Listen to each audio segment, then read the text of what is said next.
Hormuz జలసంధి close కావడంతో భారత్పై తీవ్ర ప్రభావం పడనుంది. ప్రస్తుతానికి భారత్ వద్ద కేవలం 8 వారాలకు సరిపడా క్రూడ్ ఆయిల్ నిల్వలు మాత్రమే ఉన్నాయి. దానికి తోడు ఎనర్జీ నిల్వలు కూడా వేగంగా కరిగిపోతున్నాయి. దాంతో భారత్కు 8 వారాల తర్వాత ఇబ్బందులు ఎదురయ్యే ప్రమాదం ఉంది. దాంతో అప్రమత్తమైనటువంటి రష్యా భారత్కు అండగా ఉంటామని హామీ ఇచ్చింది. హార్మోజ్ వల్ల ఏర్పడే గ్యాప్ను తాము భర్తీ చేస్తామని భరోసా ఇచ్చారు. దాదాపు 40% క్రూడ్ ఆయిల్ ఎనర్జీని కూడా అందిస్తామని హామీ ఇచ్చారు.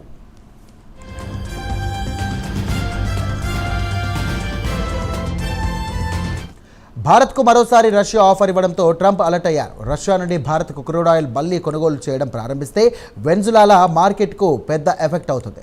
వెనిజులాలో కూడా క్రూడ్ ఆయిల్ ఎక్స్పోర్ట్ చేసినటువంటి అమెరికా కంపెనీలకు భారీ నష్టాలను ఎదుర్కొనే అవకాశం ఉంది. దాంతో ట్రంప్ కీలక వ్యాఖ్యలు చేశారు. హార్మోజ్ వద్ద నిలిచిపోయినటువంటి అన్ని నౌకలను సురక్షితంగా తరలిస్తామని హామీ ఇచ్చారు. హార్మోజ్ వద్ద నిలిచిపోయినటువంటి అన్ని చమురు నౌకలను యుఎస్ ఆర్మీ సురక్షితంగా తీసుకువస్తుందని తెలియజేశారు.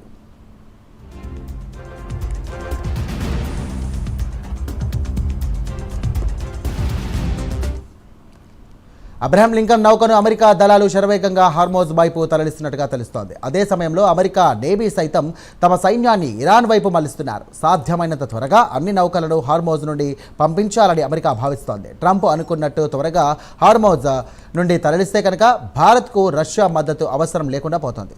దీంతో ట్రంప్ ఈ నిర్ణయం తీసుకున్నట్టుగా తెలుస్తోంది.